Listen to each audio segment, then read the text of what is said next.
1538 год. Противостояние между австрийским герцогом Фердинандом I, который по совместительству был также королем Чехии, и Яношем Запальяи, который был вассалом османского султана, за контроль над Венгерским королевством завершилось подписанием мирного договора. Этот договор признавал за Фердинандом и Яношем право на владение теми частями Венгрии, которые находились под их контролем. Кроме того, Фердинанд признавал Яноша пожизненным королем Венгрии, при условии, что после его смерти вся Венгрия, а также венгерская корона перейдет к нему. Дело в том, что Янош был бездетным, поэтому он легко согласился на эти условия. Но, как говорится, судьба легко ломает любые планы. Спустя некоторое время после подписания договора, жена Запальяи, Изабелла Ягеллон, рожает ему сына, что заставило его пересмотреть свои планы насчет венгерской короны. Янош Запальяи умирает в 1540 году, и несмотря на то, что его смерть была довольно неожиданной, он успевает взять клятву с венгерских магнатов о том, что они не будут исполнять договор с Фердинандом, а признают королем его сына Яноша II. Как только Запальяи скончался, венгерские магнаты без промедления провозгласили королем его малолетнего сына и образовали Регенский совет для управления страной. Понимая, что Фердинанд не откажется от планов стать венгерским королем, Регенский совет незамедлительно обратился к османскому султану с просьбой о поддержке. Фердинанд, узнав, что венгерская корона ускользнула из его рук, также обратился к османскому султану и предложил ему в обмен на территории Венгрии, принадлежавшие Запальяи, ежегодно выплачивать дань в размере 30 тысяч золотых. В октябре 1540 года османский султан признал королем Венгрии сына покойного Запальяи Яноша II. Так как договориться с султаном не удалось, а от планов стать королем всей Венгрии Фердинанд отказываться не хотел, он наспех собрал небольшую армию, которая вторглась на территорию Восточной Венгрии. Австрийская армия осадила Буду, но так как сил для штурма было недостаточно, осада не принесла никакого результата. При этом австрийцам все-таки удалось захватить города Пешт, Вац, Вышеград и Секеш-Фехервар, которые без боя сдали местные магнаты, перешедшие на сторону Фердинанда. Когда до османского султана дошли известия об успехах австрийской армии, он поспешил объявить Фердинанду войну и начал подготовку к предстоящему походу. Фердинанд, в свою очередь, прекрасно понимал, что стать королем всей Венгрии он сможет лишь в том случае, если захватит Буду. При этом занять город нужно было до того, как османский султан подступит к его стенам во главе своего войска. Понимая, что нужно спешить, Фердинанд отправил крупную армию под командованием фон Рогенфорда для взятия Буды. На пути к городу к австрийской армии присоединилось войско венгерских магнатов, лояльных Фердинанду. 3 мая 1541 года к стенам столицы Венгерского королевства подошла внушительная армия под командованием Рогендорфа, которая состояла из 12 тысяч чешских и австрийских пехотинцев, 6800 германских всадников, а также 8000 всадников венгерских магнатов. Кроме того, в распоряжении австрийской армии было 3000 вспомогательной пехоты и 2000 итальянских и далматинских моряков. Для борьбы с городскими укреплениями у австрийцев было около 40 мощных орудий. Пока Фердинанд собирал войско, защитники Буды успели подготовиться к обороне. Гарнизон города был немногочисленным и состоял из 2400 венгерских и сербских воинов. За последние годы своего правления Запальяи существенно усилил укрепления венгерской столицы, которые стали серьезной преградой на пути атакующих. После того, как австрийское войско заняло позиции поблизости от венгерской столицы, Рогендорф приказал начать артиллерийский обстрел, основной целью которого было не разрушение городских стен, а демонстрация серьезности намерений атакующих. После обстрела австрийцы выдвинули ультиматум с требованием сдать город. На самом деле обстрел и ультиматум были всего лишь прикрытием. так как в это время велись неофициальные переговоры с находившейся в городе королевой Изабеллой. Вероятность того, что она согласится на предложение австрийцев, была очень высокая, так как ее отец, польский король Сигизмунд, рекомендовал своей дочери передать Венгрию Фердинанду. Переговоры между Изабеллой и австрийцами велись при помощи польского прелата, который свободно перемещался между городом и австрийским лагерем. Об этих переговорах стало известно Регенскому совету, после чего Изабеллу взяли под усиленную охрану, а польского прелата перестали пускать в город. Как только стало понятно, что венгерскую столицу без боя не сдадут, Регендорф приступил к полноценной осаде. В этот раз австрийские орудия стреляли не просто так, а старались проделать в укреплениях необходимую для штурма брешь. Вскоре бомбардировка дала результат, и 1 июня австрийцам удалось частично разрушить городские укрепления поблизости от королевских садов, а также у еврейских ворот.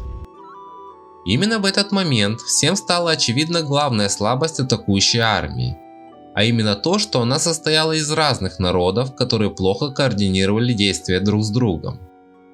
Дело в том, что брешь в стенах образовалась ближе к ночи, и когда атакующая армия уже планировала начать штурм, выяснилось, что немцы считают почетными лишь те раны, которые получены при свете дня, и поэтому отказываются идти в атаку ночью. Таким образом, штурм пришлось отложить до рассвета. Защитники города воспользовались предоставленным им временем для того, чтобы подготовиться к предстоящему штурму. Немцы начали штурм утром 2 июня. Им удалось прорваться через внутреннюю стену и закрепиться в расположенных поблизости домах. Они попытались продвинуться дальше, но преодолеть укрепления, которые успели за ночь возвести защитники города, они так и не смогли. В результате многочасового боя немцы были отброшены за стены венгерской столицы. Одновременно с немцами в атаку пошли венгры и богемцы. Они штурмовали брешь поблизости от еврейских ворот, но были отброшены сербскими и венгерскими отрядами, не сумев закрепиться за стенами города. Несмотря на то, что штурм австрийцев удалось успешно отбить, защитники города находились в довольно тяжелом положении. Они понесли серьезные потери и начали испытывать проблемы с продовольствием. На самом деле продовольствия в городе было достаточно много. Просто ожидая длительной осады, командование защитников выдавало продовольствие небольшими порциями.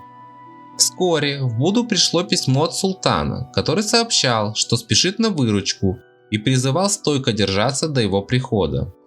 Перспектива передачи города в руки османского султана не очень обрадовала многих представителей, находящихся в столице венгерской знати. В итоге образовался небольшой круг заговорщиков, которые связались с Регендорфом и предложили ему сдать город в обмен на помилование всех находящихся в нем венгерских дворян и сохранение за ними всех привилегий. Предполагалось, что заговорщики ночью откроют городские ворота и впустят небольшой отряд, который возьмет под стражу Регенский совет.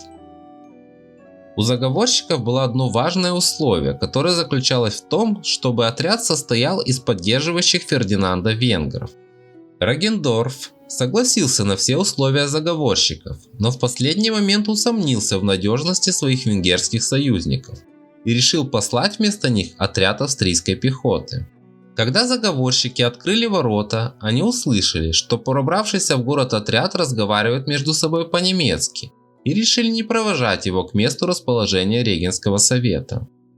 Оказавшись в городе без проводников, австрийский отряд заблудился и вскоре был обнаружен и отброшен за городские стены.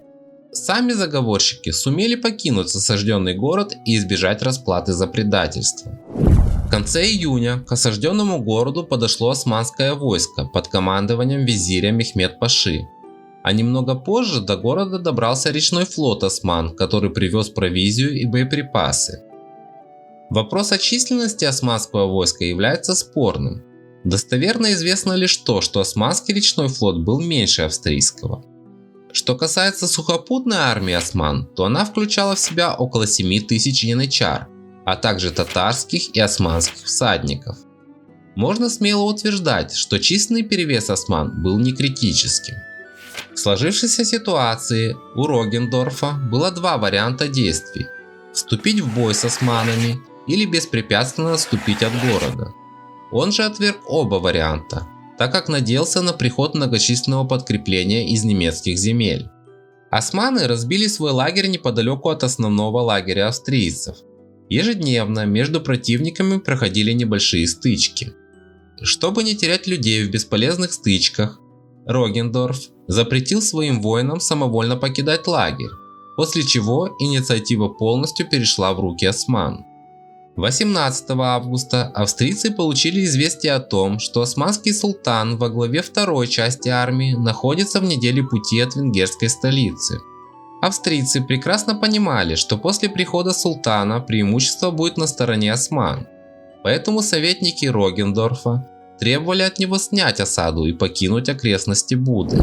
Но он отказался снимать осаду до получения соответствующего приказа от Фердинанда. В то же время Рогендорф приказал переправить самые мощные орудия в Пешт вместе с существенной частью венгерских гусаров и австрийских рейтаров. Об этих передвижениях войск османам сообщили несколько перебежавших на их сторону венгерских гусар.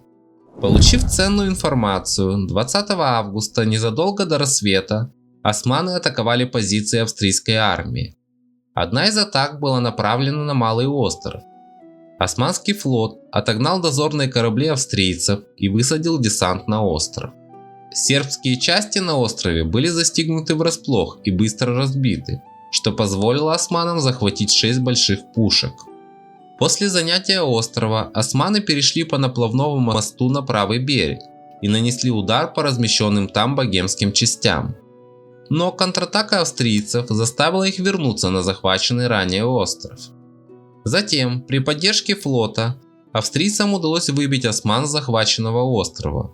Но так как османы успели повредить захваченные орудия, использовать их в бою было уже нельзя. В это же время османы атаковали лагерь и позиции австрийцев на горе Гелерт, но обе атаки были успешно отбиты. После того, как атаки осман провалились, австрийцы провели военный совет. Предложение атаковать и постараться разбить осман до прихода султана с основной частью войска Рогендорф отверг. Он принял решение переправить всю армию на левый берег Дуная и сосредоточить ее у Пешта, а затем, сохраняя боевые порядки, отступить в Пресбург.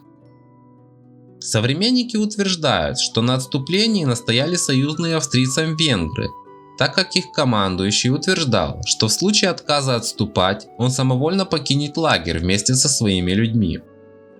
Также историки заявляют, что Рогендорф согласился на отступление, так как страдал от лихорадки, вызванной тяжелой раной в плечо. Наплавной мост был сорван бурей за несколько дней до запланированной переправы, поэтому было решено использовать речной флот. Австрийское войско было разделено на 4 эшелона. В первом должны были следовать тяжелые орудия и венгерская конница, во втором богемская и немецкая конница, а в третьем и четвертом пехота. Сама переправа должна была проходить ночью, незаметно для противника. Но все сразу же пошло не по плану, так как о переправе австрийских войск османам рассказали венгерские гусары, перебежавшие на их сторону. В ночь на 21 августа, когда большая часть австрийцев уже переправилась на левый берег, со стороны Буды началась стрельба в сторону Дуная. А в Нижнем городе были подожжены сеновалы, чтобы осветить переправу. Затем османский флот атаковал австрийские корабли, перевозившие войска, а османские части – оставшуюся на правом берегу пехоту. Около 5000 моравских и богемских солдат заняли оборону поблизости от переправы, а 3000 австрийской пехоты держали оборону на горе Гелерт. Они сопротивлялись до 22 августа, но в итоге были уничтожены численно превосходящим противником. Во время переправы был смертельно ранен Рогендорф, из-за чего отступление австрийской армии, успевшей переправиться на левый берег, превратилось в бегство. В итоге османам удалось до прихода султана со второй частью армии не только снять осаду Буды, но и занять Пешт. Султан торжественно вступил в Буду 2 сентября. Он принял решение ликвидировать Венгерское королевство. а междуречье Дуная и Тисы преобразовать в османскую провинцию с центром в Буде. Янушу II султан оставил лишь Трансильванское воеводство и область Затисья. На этих территориях было образовано княжество Трансильвания, которое стало вассалом Османской империи. Храм Святой Девы Марии в Буде был преобразован в мечеть. Несмотря на то, что австрийцам удалось сохранить большую часть своей армии, которая собралась поблизости от города Эгер и была готова продолжить боевые действия, Фердинанд понимал, что войскам нужна передышка. Он отправил послов султану с предложением оплачивать ежегодную дань в размере 100 тысяч флоринов в обмен на возможность владеть всем венгерским королевством. В случае отказа послы были уполномочены предложить султану ежегодную дань в размере 40 тысяч дукатов в обмен на восстановление мира. Султана не устроили оба предложения, так как в обмен на подписание мира он требовал от Фердинанда возврата занятых им в ходе последней военной кампании территорий. Несмотря на то, что заключить мирное соглашение не удалось, ни одна из сторон не начинала боевых действий. Ликвидация султаном Венгерского королевства не понравилась воевавшим на его стороне венгерским магнатам, из-за чего уже в октябре 1541 года они начали переговоры с Фердинандом. Они пообещали передать ему власть над Трансильванией, если он освободит Буду от осман. Предложение оказалось довольно заманчивым, и Рейхстаг в Шпеере выделил Фердинанду внушительную сумму денег, которая позволила ему нанять и направить в Венгрию крупную 60-тысячную армию. После того, как к австрийской армии присоединилось 20-тысячное венгерское войско, она 28 сентября 1542 года начала осаду Пешта. Фердинанд рассчитывал на помощь императора Карла V, но тот не смог прислать свою армию, так как еще в июле этого года началась новая итальянская война. Во время осады Пешта удача отвернулась от австрийцев, так как в их лагере началась эпидемия тифа. Наемники даже за деньги были не готовы умирать от тифа, сидя в осадном лагере, из-за чего 8 октября австрийцам пришлось снять осаду и вернуться на свою территорию. Понимая, что Фердинанд после неудачи под Пештом в ближайшее время не планирует отвоевывать Венгерское королевство, Государственное собрание Трансильвании разорвало заключенный с ним договор, после чего князем Трансильвании был признан Янош II, а также было принято решение выплачивать османам дань в размере 10 тысяч золотых в год. Так как Фердинанд лишился союзника в лице трансильванских венгров, а на помощь от императора можно было не надеяться из-за того, что имперская армия увязла в боях в Италии против войск французского короля, он решил не предпринимать активных действий. Османский султан, напротив, решил воспользоваться ситуацией.